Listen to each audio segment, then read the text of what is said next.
எல்லாருக்கும் வணக்கங்க. இன்றைக்கி நம்ம கோங்குரா சட்னி ஆந்திரா ஸ்பெஷல் தாங்க இது. நம்ம அதுதான் இன்றைக்கி செய்ய போகிறோம். இது ரொம்ப டேஸ்ட்டாக இருக்குங்க. செஞ்சு சுட சுட சாதம் போட்டு அதில் சாப்பிட்டோம்னா பயங்கரமாக டேஸ்ட்டாக இருக்கும். நீங்கள் ஒரு நாளைக்கு செஞ்சு பாருங்கள். இன்றைக்கி நம்ம அந்த ரெசிபி தான் செய்ய போகிறோம். வாங்க எப்படி செய்யலான்னு பார்க்கலாம். வீடியோக்குள்ளே போகிறதுக்கு முன்னாடி எங்கள் சேனலை சப்ஸ்கிரைப் பண்ணுங்கள். இன்றைக்கி நம்ம புளிச்சக்கீரை சட்னி தான் செய்ய போகிறோம். இது கோங்குரா சட்னின்னு சொல்லுவாங்க. ஆந்திராவில் இது தாங்க ஸ்பெஷல். இது தேடி போய் சாப்பிடுவோம் நாங்கள் இது ஆந்திராவில். இப்போ அதுக்கு தேவையானது அளவு ஒரு 10-12 காஞ்ச மிளகாய் எடுத்துக்கினேன். 3 ஸ்பூனு தனியா, ஒரு அரை டீஸ்பூன் வெந்தயம் எடுத்துக்கினேன். தாளிக்கிறதுக்கு இது ஒரு 20 பல்லு பூண்டு எடுத்துக்கிட்டேன். நல்லெண்ணெய் தாளிக்கிறதுக்கு, கடுகு தேவையான அளவு. இப்போ இதை வறுத்துக்கலாம். இப்போ தனியா, காஞ்ச மிளகா, வெந்தயம் போட்டு நம்ம வறுத்து எடுத்துக்கலாங்க.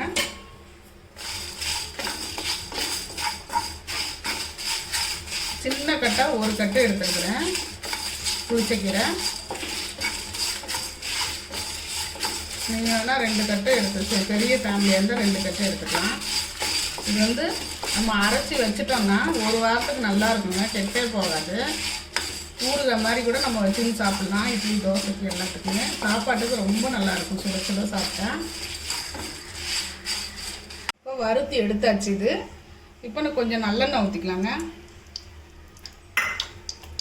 இந்த பூண்டை நல்லா நம்ம வதக்கி எடுத்துக்கலாம்.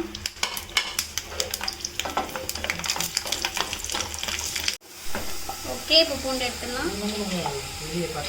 இப்போ புளிச்சக்கீரையை வதக்கலாம்.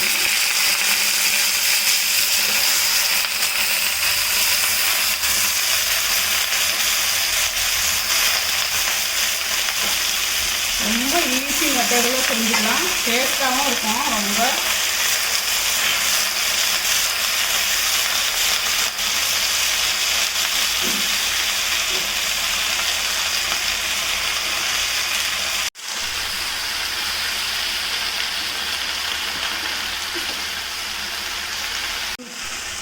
நல்லா கீரை கலர் மாறுது பாருங்கள். நல்லா கொழன்னு ஆகிடும்.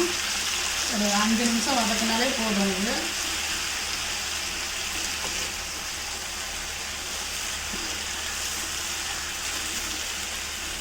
சுகர் பேஷண்ட்டுக்கு கூட ரொம்ப நல்ல.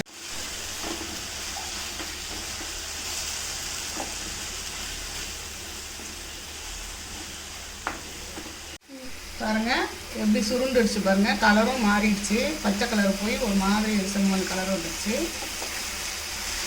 ஒரு 5 நிமிஷம் இப்படி வதக்குனா போதும்.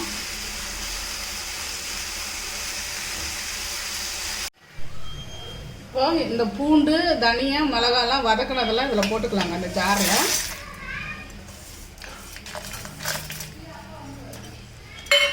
இப்போ இந்த கீரையும் இதிலே போட்டுக்கலாம். அவ்வளோ கீரை போட்டோம். இவ்வளோ ஒரு ஸ்பூன் மாதிரி வந்திருக்கு. ஒரு கட்டு கீரை. தேவையான அளவு உப்பு போட்டுக்கலாங்க. இதிலே போட்டுக்கலாம் பாருங்க.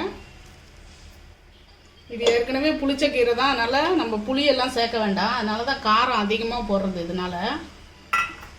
இப்போ இது ஆற விட்டியா அரைச்சிட்டு வந்துடுவோம். ஒரு 50 நல்லெண்ணெய் எடுத்துருக்குறேங்க தாளிக்கிறதுக்கு. இதில் கொஞ்சம் கடுகு, உளுத்தம்பருப்பு போட்டுக்கலாம்.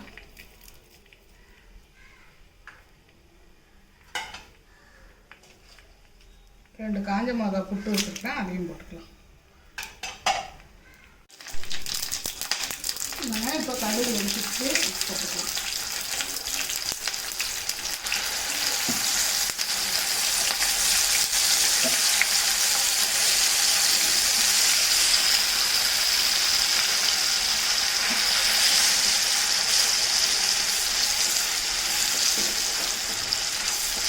நல்லா எண்ணெய் கொஞ்சம் நல்லெண்ணெய் ஊற்றினீங்கன்னா நல்லா ஒரு வாரம் கூட தாங்கும். நம்ம என்ன சமையல் பண்ணாலும் இது கொஞ்சம் போட்டு சாப்பிட்லாம். சும்மா ஒரு டீஸ்பூன் போட்டு சாப்பிட்டாலே அவ்வளோ டேஸ்ட்டாக இருக்கும். இது செஞ்சு பாருங்கள் நீங்கள்.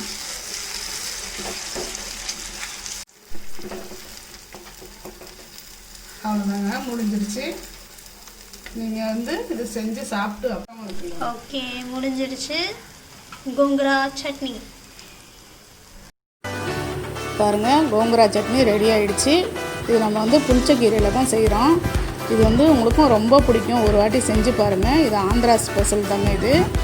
இப்போ நாங்கள் திருப்பதிக்கு போனோன்னா இந்த சட்னிக்கோசரம் ஒரு ஹோட்டல் இருக்குது. அங்கே தேடி போய் சாப்பிடுவோம் இந்த கோங்குரா சட்னிக்காக. அது நம்ம வீட்டிலே செஞ்சு சாப்பிட்லான்ட்டு நான் அதுக்கப்புறம் ட்ரை பண்ணேன் நிறைய வாட்டி.